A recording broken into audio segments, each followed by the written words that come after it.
Olá pessoal, tudo bem? Bom dia, boa tarde, boa noite, não sei que horas que vocês vão ver ou vão ouvir mais um episódio do nosso podcast. Como vocês perceberam, hoje eu estou com uma roupa um pouco diferente. Essa aqui é a camisa do campo, Associação Paulista Sudeste, a ápice, para quem já conhece. Esse lenço, alguns podem conhecer, o lencinho amarelo, lindo dos gravadores. Estou com essa roupa porque dia 17 de setembro nós vamos comemorar o Dia Mundial dos Desbravadores. É uma instituição dentro da Igreja Adventista que visa as crianças de 10 a 15 anos, um trabalho pouquinho parecido com os escoteiros, mas vocês vão entender um pouco melhor. Hoje eu estou recebendo um casal maravilhoso, muito conhecido aqui na ápice, creio que em outras associações também, que é a GNI e o Ângelo Breda. Tudo bem, pessoal? Boa noite. Boa noite, Ju. Tudo bem? Como vocês estão? Bem. Graças a Deus, bem. Só um pouquinho afônico. Um pouquinho, mas vai ficar tudo bem com eles de hoje. É isso aí. Vocês estão vendo, a roupa é diferente deles também. Esse é o uniforme de gala dos gravadores. A gente usa em algumas programações mais especiais, né? Assim como o Dia Mundial. Vocês estão vendo a faixa deles, linda, aquela meta de todos os gravadores, principalmente quando entra no clube, né? Já fico com os olhos brilhando, os meus olhos brilham até hoje, já faz um bom tempo que eu estou no clube. Mas contem pra gente como é que a gente ganha esse lenço, a faixa bonita, como que a gente deixa ela bonita assim, né? Que a gente recebe ela lisa, sem nada, como a gente conquista essas especialidades que a gente chama. As insígnias vocês podem ver no uniforme deles. Conta pra gente um pouco como é que funciona, como é que vocês entraram no clube, né? Como conheceram. Tá bom, quer começar? Bom, eu entrei para o clube em 1977, quando fundou o Clube Herdeiros do Reino aqui em São Bernardo. Da Central de São Bernardo. Da Central de São Bernardo. Eu participei da primeira admissão de lenço do clube e fiz parte ali dessa fundação. Então, desde ali eu comecei como desbravadora, mas no outro ano eu já atuei como secretária, ajudando a estar dirigindo o clube, porque antigamente faltavam muitos líderes, né? Apesar de eu não ter ainda a idade para estar hoje, né? A partir de 16 anos você entra para a diretoria. Eu já fui atuar como secretária do clube em virtude de termos pouca diretoria no clube. Eu entrei um ano depois, em 1978. Eu já entrei como conselheiro. E assim, eu entrei mais por curiosidade, porque eu sempre tive vontade, quando criança, de participar da linha do escotismo. Porém, não tive oportunidade, e quando eu cheguei na igreja, eu vi lá uns meninos, umas meninas uniformizados. Eu não sabia o que era, e eu perguntei, aí me falaram, isso são desbravadores. Ótimo, mas o que são desbravadores? E aí, com a aproximação, nós fomos nos conhecendo melhor e fomos vendo o que o desbravador faz. Você quer que eu comente ou não? Pode comentar. Então, o desbravador, ele segue uma linha. Nós desenvolvemos principalmente a questão físico, mental e principalmente espiritual. Tá? Eu coloquei em ordem, não na sequência, mas esse é o foco central do clube: salvar e guiar no serviço. Que é o que diferencia a gente do escoteiro, né? Sim, o escoteiro tem toda a parte física e mental, mas a parte espiritual eles têm também, mas é uma parte menor. O nosso caso é uma parte maior. Se você observar os cartões de cada classe, você vai ver que tem uma ênfase bem grande na questão espiritual, justamente porque é uma formação para uma vida inteira, não é? Aí você me falou para falar um pouquinho como é que eu ganho um lenço, né? Então, existe um preparo que normalmente seriam de 2 a 3 meses, onde o desbravador ele participa, melhor, o aspirante ele participa junto com os desbravadores nas atividades de cada semana, e ele vai sentindo aquela agitação, vai percebendo se realmente ele gosta daquilo ou não. E normalmente eles gostam. E aí eles têm que preparar, pelo menos aprender o voto, a lei, o objetivo, o alvo, né? E vai o voto, fidelidade, mas aí ele vai se preparando para tudo isso. Quando ele está preparado, ele vai aprender um pouquinho sobre a nossa bandeira também, e quando ele estiver preparado, aí ele então estaria pronto para receber esse lenço. Esse lenço não é uma conquista, mas sim você se adequar às regras que são necessárias. Então, quando ele se adequou, ele está habilitado a receber o lenço. Então é feita uma cerimônia, que nós chamamos cerimônia de admissão, e ali ele tem a oportunidade de recitar o voto e a lei, e aí um padrinho pode colocar o lenço nele. É assim que começa. Tá? Aí nós temos também a faixa, né, de especialidades. Então, antes, eu vou deixar a Jane comentar. Então, a faixa de especialidades são especialidades que você vai fazendo durante o seu crescimento dentro do clube, né? Geralmente, nas classes, amigo, companheiro, pesquisador, tem as especialidades determinadas que você deve fazer. Então, ao passo que você vai fazendo durante os anos, até você completar 15 anos, né? Você então vai ter várias especialidades na sua faixa. Você pode fazer também aquelas especialidades que você tem um interesse especial. Então é onde a gente faz os mestrados, né? Onde você se especializa mais, que nem eu gosto muito da parte de artesanato. Então eu tenho um mestrado aqui em artesanato. Tem também aqui em habilidades domésticas. Então aí vai de acordo com cada coisa que você se identifica mais. Então quando você terminar o seu cartão, você tem várias especialidades que você pode estar usando na sua faixa. Um comentário que eu gostaria de deixar, muita gente pergunta, né?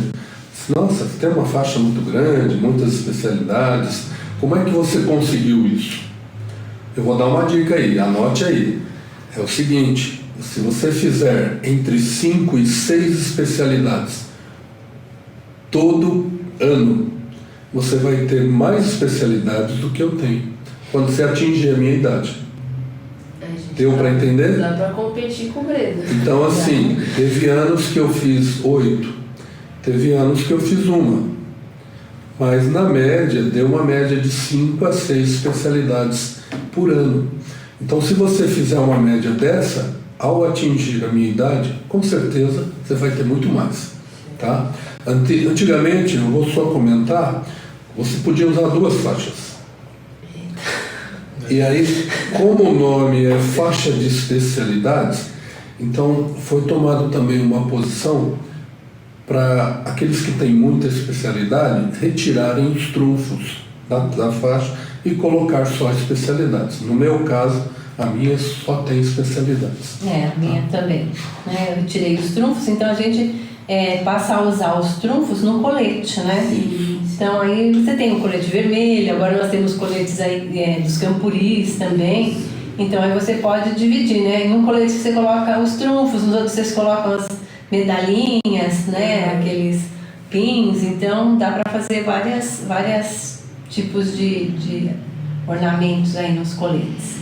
E aqui nos bolsos deles vocês podem ver que tem as classes, né? Amigo, companheiro, pesquisador, excursionista, guia, acho que foram todas. Isso. E tem as classes avançadas também, né? E aí tem a classe de líder master e master avançado que nós fizemos também. O interessante das classes é que elas são projetadas e programadas para a faixa etária daquela criança. Então, um garoto de 10 anos, o que ele gosta de fazer? Ele quer descobrir tudo, ele quer colecionar. Então, ali existe essa oportunidade dele desenvolver essa parte.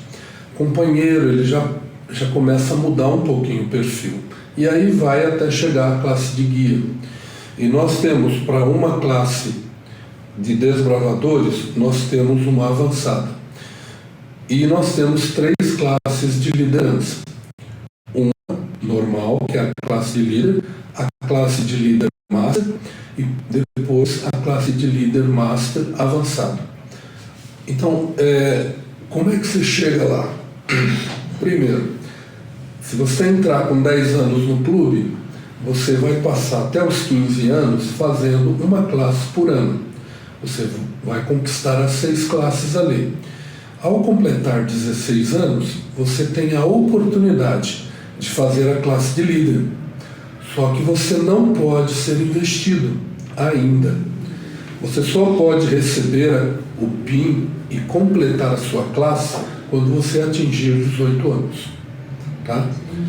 Para você fazer o Master, você tem que ter 20 anos. E para você fazer um Master avançado, 22 anos. Tá? Isso geralmente não comenta, né? Que precisa ter uma idade também para as classes de liderança, né? Sim. Mas nos cartões, né, vem esses itens. Se você pegar um cartão de liderança, lá já tem as 3 classes. E lá tem todos os requisitos que nós precisamos cumprir em concordância com as regras ali. Sim. É uma coisa que eu acho muito interessante, que nós temos hoje profissionais que se desenvolveram a partir das especialidades. Não é? Nós temos pessoas que são químicos, pessoas que são jornalistas. Então a especialidade também ela tem a parte profissional. Então ela dá um segmento para as pessoas. E hoje nós vemos aí muitos profissionais que foram nossos desbravadores e que se inspiraram nas especialidades que fizeram durante seu desenvolvimento no clube. Mais um comentário. Quando você falou do lenço, né? Você está com um lenço que não tem as listinhas. Ainda não tem isso. Por quê? Porque o seu lenço é um lenço para diretorias. Então, quando você atinge 15 anos, 16 anos, você pode usar o lenço com o globo branco. Identifica a diretoria. Agora, quando você faz a classe de líder e você está apto a receber o lenço, então é trocado esse lenço. Um lenço como o seu, a pessoa passa a usar um como o que nós usamos. Tá? Mas o que a gente pode fazer pelo desbravador, assim como o Breda, que entrou depois da idade dos 10 anos? Ele pode fazer as classes também? Como é que funciona para ele? Hoje o que acontece? Na minha época não. Quando eu entrei em 1978 no clube. Lá você podia fazer qualquer classe. Não existia o sistema de um agrupamento de classes. Então eu fiz amigo, companheiro, pesquisador e ia fazer guia. Aí, quando eu ia me investir, apareceram 2 classes novas, que é o pioneiro e excursionista. Então eu tive que fazer essas 2 classes para depois eu receber, na verdade eu recebi o lenço com 4 tiras somente. Eu investi em 84. Logo depois tive que trocar o lenço porque já incluíram as outras faixas. Tá? Então assim, hoje você tem um sistema que se chama classes agrupadas. Quem pode fazer? O garoto de 11 anos. E vamos supor que ele entrou no clube com 11 anos. Então ele perdeu a classe de amigo. Então ele pode estar fazendo as 2 classes juntas. O garoto de 12 anos, o de 13, o de 14, o de 15 também. Ele pode fazer todas através das classes agrupadas. E 16 anos ou mais também. E se for um adulto com mais de 21 anos, também ele pode usar o mesmo sistema. Ele pode fazer todas as classes. Aí, vamos supor que ele quer fazer a classe de líder. Obrigatoriamente, para ele fazer a classe de líder, ele tem que fazer as classes de desbravadores normais, todas elas.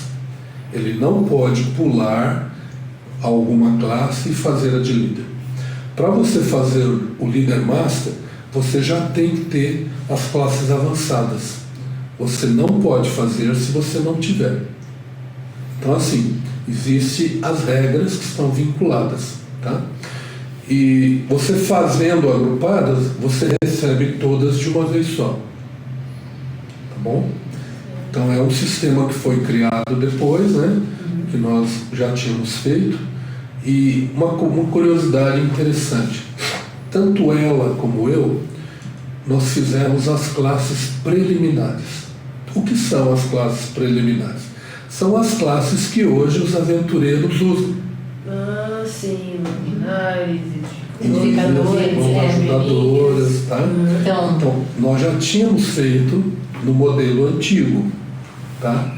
E aí nós tivemos oportunidade também de ser investidos em líder de aventureiros e nós tivemos que fazer uma reciclagem dessas classes, mas nós também fizemos. Tá? Nós também fomos investidos como líderes de aventureiros e líderes de jovens, porque quando iniciou esses departamentos na Paulistana, eles não tinham líderes investidos para formar novos líderes. Então nós participamos do primeiro grupo de líderes da Paulistana de aventureiros e líderes de jovens, para nós formarmos líderes de jovens e líderes de aventureiros também. Então, apesar de nós não atuarmos, né, nós somos investidos líderes de jovens e aventureiros. Gente, que chique vocês viram. Só que, por exemplo, em Desbravador, como é a nossa área, então a gente desenvolveu até a classe mais alta. Nos aventureiros, nós não fizemos classes avançadas e nem nos jovens também não. Tá? Então nós não somos nem líderes atuantes, né? No caso, se nós formos atuar, então nós temos que estar seguindo os critérios dos cartões para nós podermos então colocar nossas faixas, insígnias e tal. Né? Nós temos no nosso registro, no SGC, com as datas todas corretas ali. Então, se uma ocasião for necessário, nós podemos atuar também. Legal. Tá? É uma curiosidade também que eu achei interessante. Antes de 1977, da fundação do Herdeiros, nós já tivemos um start, né? Antes da igreja ser ali na Alameda Teresa Cristina, ela era um grupo de Santo André na Imperatriz Leopoldina. E lá nós tivemos as classes preliminares. Então, antes de 77, eu participei dessas classes, né? Desse movimento que teve ali, mas não foi fundado o clube. Então, parou antes de 77 e aí retornou em 1977 com a abertura do Herdeiros do Reino. Isso faz parte da história da igreja aqui em São Bernardo, né? O povo fala que é da pré-história, né? Mas tudo bem. Eu não creio. Mas deixando um pouco essa parte dos lavadores, essa parte de classe de lado, mas vocês entraram no mesmo clube, e aí como que surgiu o relacionamento de vocês? Ah, sim, isso daí é meio complicado, né? Porque assim, ele veio para a igreja por uma conferência que teve aqui do pastor GG de Oliveira, e a gente falava que era a nave espacial que ficava ali na Jurubatuba, onde é a Calunga atualmente. Então teve ali uma série de conferências e ele foi para a série de conferências. E eu gostava muito de ficar com minhas amigas e tal, e a minha mãe que viu ele na conferência e falou: para de conversar, você não tá vendo aí um loirão bonito que veio aí hoje? E eu não vi nada, filho. Eu tinha ganho a sogra e não sabia. Né? Aí no outro dia que eu fui reparar, né, no loirão que tava lá e tal, e aí a gente começou a se conhecer, e aí viemos a namorar. Entre uma caminhada e outra, foi se aproximando, né? Foi se aproximando. Um papinho numa trilha e vai isso aí, né? Foi uma coisa, eu acredito que natural, né? Você acaba se aproximando, conhece melhor, e naturalmente ninguém manda no coração para gostar desse ou daquele. Sim. Mas foi o Clube Desbravador que nos aproximou, certo? Então, aí foi quando vocês Desbravador vale a pena. Vai, gente, conhece muita gente, né? Várias oportunidades, né? E vocês têm 2 filhas, certo? Sim. Natália e a Michele. desbravadoras. Natália chegou a ser secretária MDA, né? Sim, Foi junto com o pastor Cândido Gomes, que era departamental, né? é isso O mesmo. Biondo. Primeiro foi o Biondo. E depois com o pastor Cândido. Certo. E a paixão veio através de vocês, né? Pelo clube. Sim, porque nós, assim, dedicamos nossa vida no clube, né? E como nós casamos, assim, jovens, né? Então, nós levávamos as meninas para todo o acampamento. Então, acampava Com 6 com meses, criança. a Michele, que é a primogênita, ela já estava na barraca com a gente. Não é? Ficou E a Natália também já veio, Aí já entrou no embalo. foi no embalo, entendeu? Então, nossa vida sempre foi, assim, dedicada nos desbravadores e elas sempre nos acompanharam, né? Tá vendo? Nada impede de você ser desbravadora. Dá pra levar a criança na barraca. Dá, só ter disposição, não é? E vamos comentar assim, ó, no ano que elas nasceram, não era como hoje. Hoje nós temos uma série de recursos, né? Uma tecnologia muito mais avançada à nossa disposição. Se precisar de um socorro, você usa um celular e vamos embora e tal. Lá não tinha. Era o telefone de fichinha, aquela história toda. Sim, hoje tem camporim com Wi-Fi. Hoje a gente... Muita Hoje, na facilidade. verdade, eu acho que nós temos mais um Hotelri do que um Campuri, ok? Verdade. Até as barracas que são mais modernas, tem umas barracas que parecem uma casa, né? Barraca inflável agora, Sim, nossa, o gostei. pessoal não quer mais dormir no chão, né? Leva um colchãozinho inflável, né? Por isso que a gente fala que é Nutella. Mas isso não quer dizer que a gente não use. É verdade. Usar essa tecnologia Por que a nosso não, né? favor, né? Nossa, né? Mas elas chegaram a ser aventureiras? Sim. Então, No primeiro Campuri da Paulistana, foi no ano de 92. Na trilha dos pioneiros foi o primeiro Campuri de aventureiros, né? E elas participaram. Elas participaram como aventureiras. Nós tivemos a oportunidade de investi-las como aventureira e aí elas começaram todo o processo. Passaram como todos os aventureiros passam. Houve a transição para o clube, até uma curiosidade.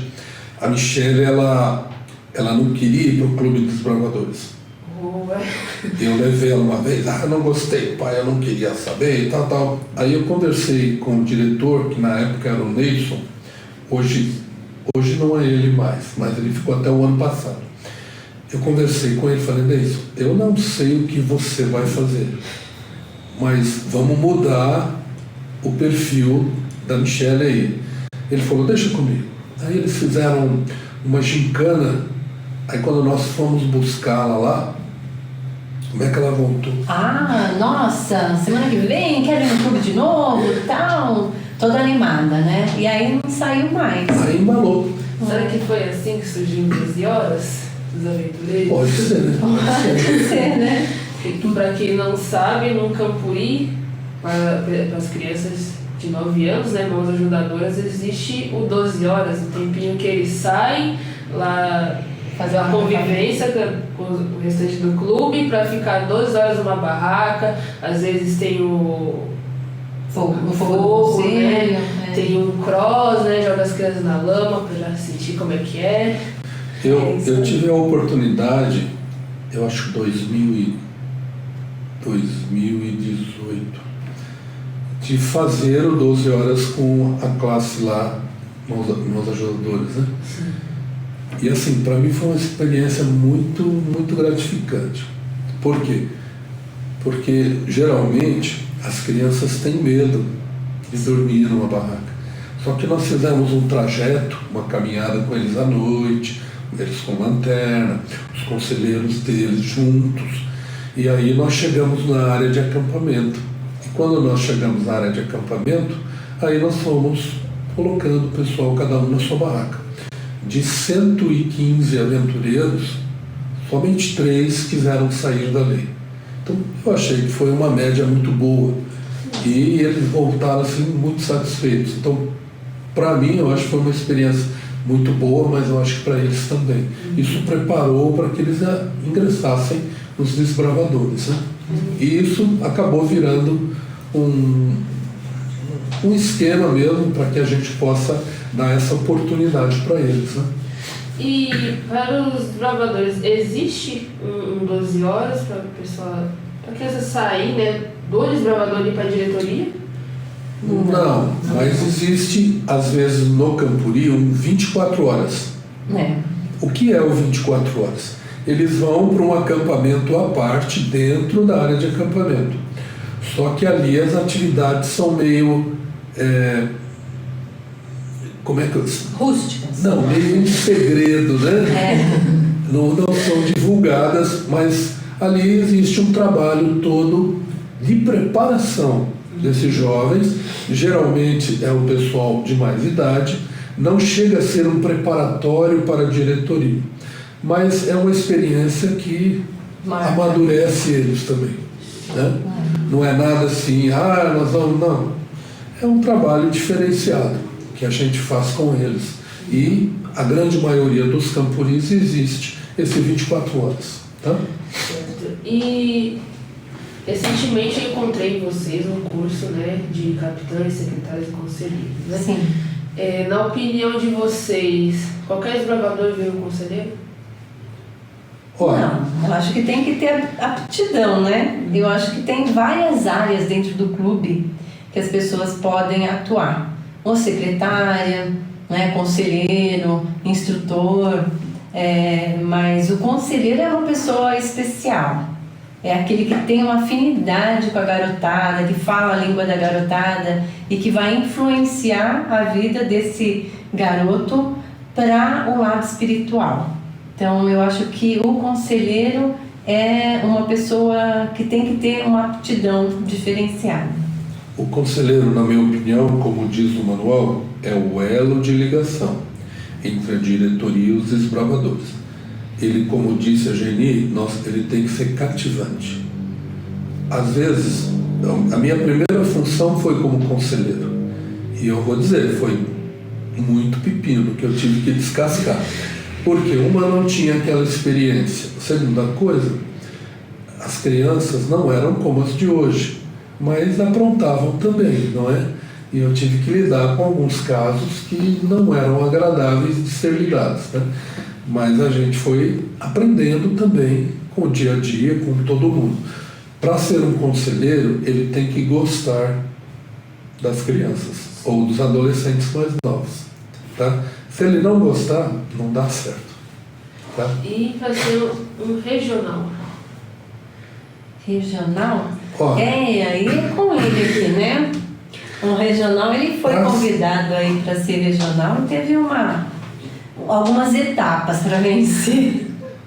Na verdade, para ser regional, não somos nós que escolhemos. Geralmente uma pessoa indica você. Um pastor, às vezes um departamental, olha, aquele rapaz, aquela moça tem um perfil para ser um regional. Já houveram casos onde se colocaram pessoas para serem regionais e eles não conseguiram atuar. No meu caso, por exemplo, o pastor Silvestre me convidou muito tempo e eu sempre disse não. Mas por quê? Qual o problema? Eu falei, é simples, eu não sei fazer isso. Na época nós não tínhamos, como hoje você tem acesso à mídia toda, você tem acesso aos cartões, você tem acesso ao que cada um faz. Na época nós não tínhamos acesso. Então o regional era um regional para uma cidade inteira.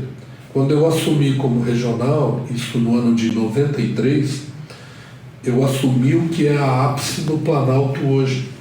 Nossa. Então, município de Santo André, São Bernardo, São Caetano, Diadema, Mauá, Ribeirão Pires, Rio Grande da Serra. Essa era a minha região, para você ter ideia. Então, lógico que não tínhamos a quantidade de clubes que temos hoje, mas cada cidade, cada região ali, cada espaço tinha clubes e eu procurava visitar todos eles. Só que para você ser um regional, eu acho que primeiro você tem que ser dedicado a Deus. Você tem que ter o seu convívio com Deus. Porque o trabalho de um regional pode parecer fácil, mas não é. Como eu disse, você vai atravessar diversos problemas. Você vai encarar diversas situações. E você tem que ter um preparo espiritual para lidar com tudo isso. Se você não tem, você não consegue. Você vai querer fazer as coisas, muitas vezes, das suas ideias, e você não consegue. Você tem que seguir os manuais que nós temos, aplicar as regras que são cabíveis, para que você possa ter um resultado de trabalho. Senão você não consegue ter resultados. Tá? Como regional, eu aprendi muita coisa que serviu, inclusive, para a minha vida hoje. Né? Então, ela sempre me acompanhou. No primeiro momento, nós tínhamos as crianças pequenas, então ela não pôde acompanhar, mas ela sempre me apoiou, né, nesse sentido. E aí a gente foi desenvolvendo. Na medida do possível, como as crianças foram crescendo, aí ela passou a me apoiar mais diretamente. E eu achei muito bom que ela me auxiliasse, e ela acabou ocupando a função de secretária da região. Tá? Mas vamos, né, deixa eu dar uma pausinha aqui. O pastor Silvestre ficou 10 anos chamando ele para ser regional, até ele aceitar a função de regional, né? Então o pastor Silvestre batalhou muito, né? Em 93 ele falou assim: ó, Brenda, não tem outra pessoa, é você. Ele falou assim. Eu falei: mas pastor, mas eu não sei. Ele falou: pastor, eu não quero. Não, você vai que eu te ajudo. O senhor me ajuda mesmo? Ajudo. E aí nós começamos o trabalho. Na verdade foi assim, né? E graças a Deus a gente conseguiu ter uma grande amizade com o pastor Silvestre até hoje, né? Inclusive vocês ganharam a comenda José Silvestre, né? É verdade. É uma honra, né? Porque nós eu recebi do próprio pastor José Silvestre, né? E para nós, assim, é uma lenda viva, né? Uma pessoa pioneira ainda, paulistana, que atuou toda a sua vida nesse ministério, e em reconhecimento, né, ao trabalho que ele prestou a vida toda, o pastor Adriano Luz, né, ele resolveu criar essa comenda, e a gente acha muito interessante que enquanto ele estiver vivo, ele puder entregar a comenda, é uma honra para quem recebe, não é? E o que podemos fazer para ser um coordenador? Como é que o coordenador atua, né? É coordenador regional, que se chama, né? Sim. Como é que funciona? Existe a coordenação, na verdade, regional, ele é um coordenador regional, tá? E existe a coordenação, que ele é um coordenador de regionais, tá? Existem associações que têm um coordenador geral, tá? E qual a função do coordenador? Às vezes associações muito grandes precisam de alguém que organize o trabalho nas regiões. Então, o coordenador regional, ele trabalha diretamente com o departamental daquela associação, e ele vai promover o que a associação desenvolveu como programa para aquele ano. E ele vai tentar colocar isso nas regiões, através dos regionais. Então ele vai ter uma reunião com os regionais, e aí ele passa o programa e vai dar todo o apoio que for necessário. Então, como coordenador regional, o regional, ele tem o programa da região dele. Como coordenador do campo, o coordenador de regionais, ele vai ter a programação da associação toda, e ele vai tentar levar isso adiante para todos os regionais. Tá? O trabalho de coordenação é um trabalho assim um pouquinho mais detalhado. Por quê? Geralmente o coordenador, como eu disse, trabalha em sincronia com o departamental, e eles vão elaborar os projetos para aquele ano. Então, como nós vamos desenvolver tal projeto, como nós vamos fazer esse, e assim ele vai trabalhando. A gente teve a oportunidade trabalhar junto comigo na coordenação, eu também. Nós tivemos o Campuri de líderes, do qual a programação, a maior parte quem elaborou fui eu, e assim, em concordância com a equipe, o Luciano na época também estávamos juntos, né? E o pastor Bion, da secretária do campo, as nossas secretárias, nós elaboramos um programa. E aí nós passamos esse programa para os regionais. Então aí nós fechamos o programa todo. Então eu acho que, como eu disse, o trabalho é mais detalhado. E aí você tem que ter um pouquinho mais de paciência para poder fechar um programa para que ele possa ser executado na íntegra, né? Para que isso possa ter o resultado lá na frente.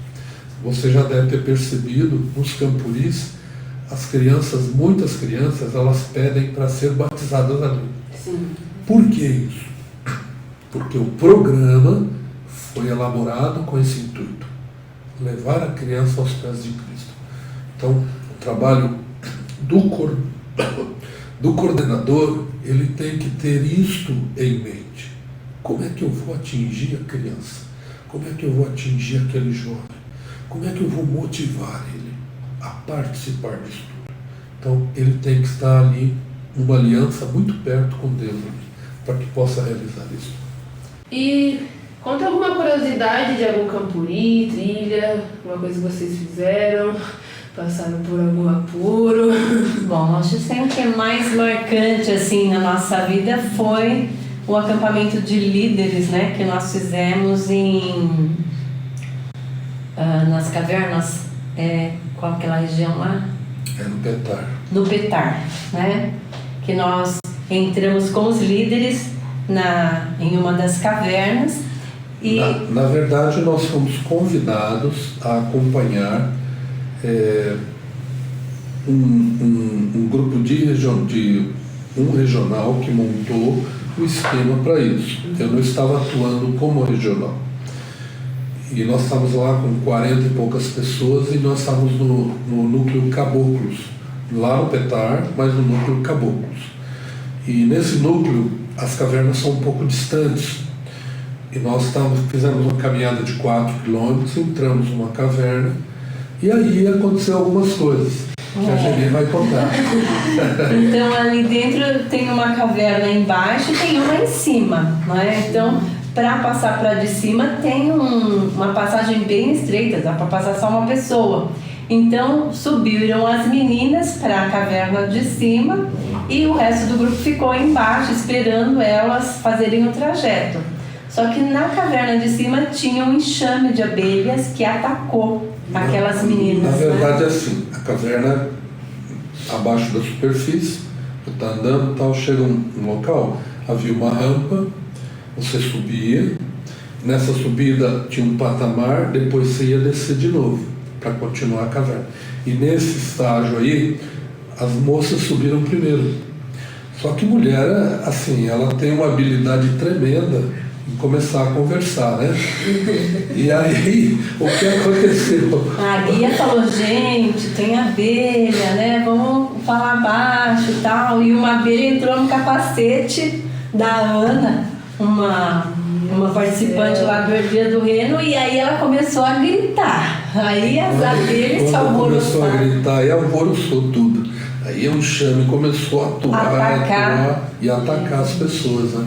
Então aí as meninas, ao invés de elas saírem, nós conseguimos descer uma boa parte, mas algumas não conseguiram. E as abelhas atacando, né? Então aí elas começaram a pular um local que era um barranco e começaram a sair correndo lá, né, pelo barranco para fugir das abelhas, e as abelhas começaram a atacar. E lá de dentro, o meu marido ouviu a Michelle gritando em cima, né? E aí, filho, eu não sei como que esse homem voltou, porque era um labirinto muito apertadinho pra gente entrar e a gente tinha que ir que nem uma cobra, sabe? Mas ele passou lá que nem um quiabo, filho. Ele correu pelo lado de fora E quando chegou lá fora, assim, a Michele também rolou lá por aquele lugar e ficou presa, né, nos cipós, e aí ela começou a pedir socorro. E conforme ele ouviu, ele saiu pelo lado que nós entramos e ela já estava do outro lado. Eu voltei para a entrada. Quando eu saí, ela estava lá no chão, ela e mais duas moças, um monte de abelha em cima e tal. Aí eu cheguei. Começou a bater, né, matando as abelhas, aí o feromônio então das abelhas espalhou, aí que elas atacavam mais, foi uma coisa bem assim assustadora. Aí a gente começou a, vai embora. Tirar o aí pessoal. Foi tirar o pessoal, aí o pessoal, não, mas minhas coisas, deixa as coisas, vai embora. E tal, e aí você ouviu mais uma, e mais uma, e mais uma. Aí uma das moças, ao invés de correr para cá, ela correu para o outro lado. Ela correu para dentro da mata. Ao invés dela pegar a trilha para sair, ela correu para dentro da mata. E quando ela correu para aquele lugar, ela encontrou 2 geólogos que estavam fazendo uma pesquisa. E aí, da área, né? ela encontrando eles, ele falou: o que está acontecendo, né? E ela explicou que as abelhas estavam atacando o pessoal.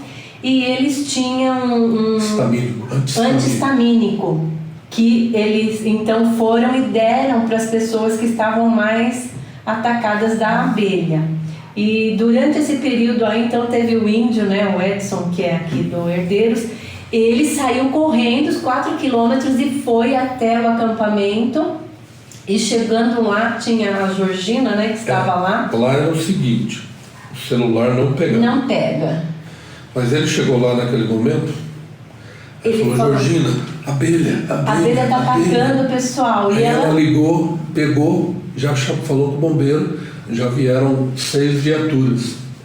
Só que o pessoal estava tudo lá no meio aí. Então aí quando as viaturas chegavam, nós fomos carregando o pessoal. Quando a gente conseguiu chegar, a viatura foi chegando também, quase no mesmo momento. E aí um dos veículos foi até o local para recolher todo o material. E aí eles fizeram uma análise, né? Que eram abelhas africanas e uma enorme colmeia. E com isso, o que aconteceu? Nós tivemos ali algumas pessoas que foram picadas em excesso, né? Que desarranjou o intestino, desarranjou tudo, ficou deformada o rosto assim, pela ação do veneno, e ficou internada 3 dias no hospital ali.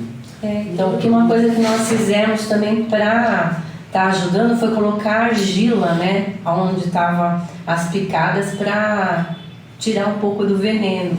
Mas o antihistamínico mesmo foi o que salvou aquelas pessoas de nós não termos nenhum óbito ali das pessoas. Era inevitável. Mas a nossa filha Michele, ela levou mais de 100 picadas. Era para estar mal. E aí, passados uns 6 meses ainda, depois ela passava a mão assim na cabeça, ainda ela tirava o ferrão de abelha da cabeça. Para você ter ideia. Teve uma menina aqui que picou tanto o rosto dela que parecia que ela tinha barba.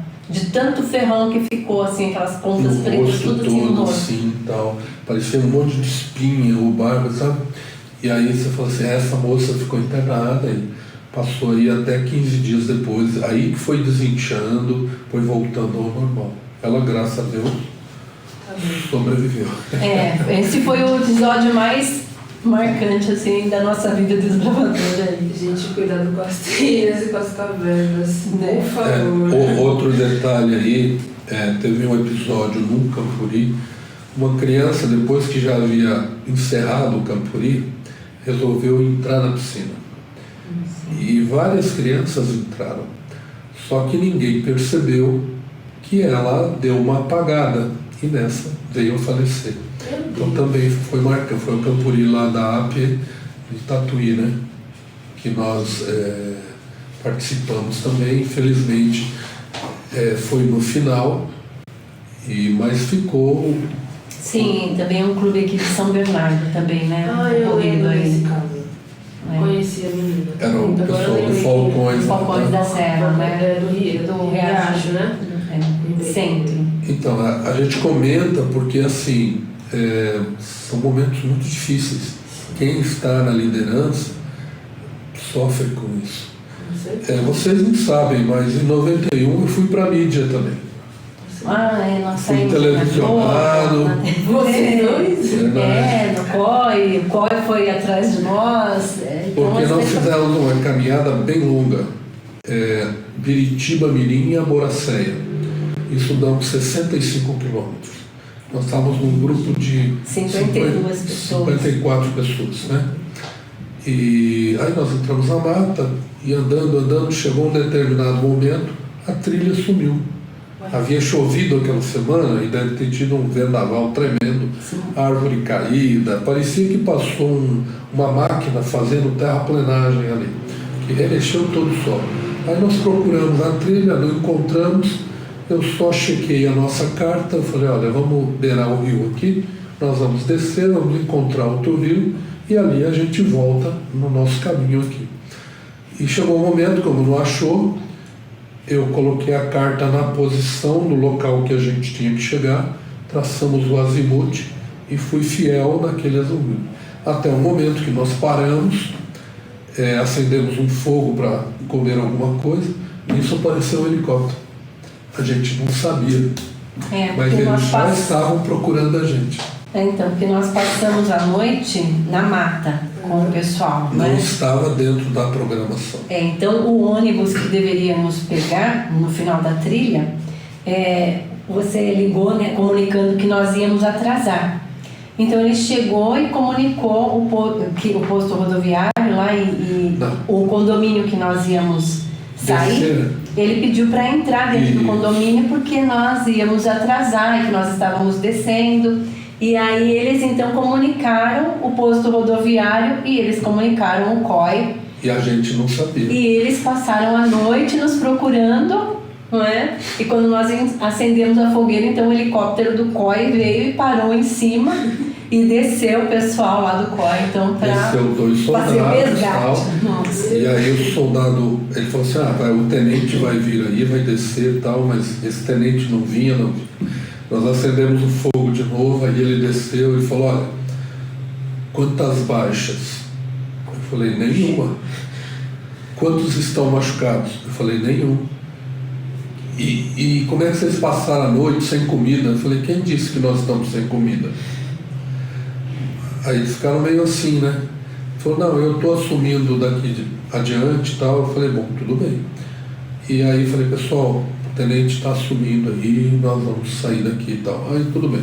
Acabamos saindo dali e quando saímos, eu recebi um monte de críticas, né? Porque o pessoal interpretou como nós havíamos nos perdido. Eu até hoje, eu questiono isso. E não é questão de orgulho, é questão de saber onde eu estava e eu ia sair dali. Quer os soldados do COI aparecessem ou não, nós sairíamos dali. Porque nós estávamos seguindo o nosso azimuth. O que atrasou a nossa saída? Aquela trilha que sumiu. Como sumiu, eu me baseei nos rios. Chegando nos rios, chegou num penhasco, a gente visualizou que a gente ia ter que atravessar. E nós traçamos um azimuth em cima disso e fomos seguindo.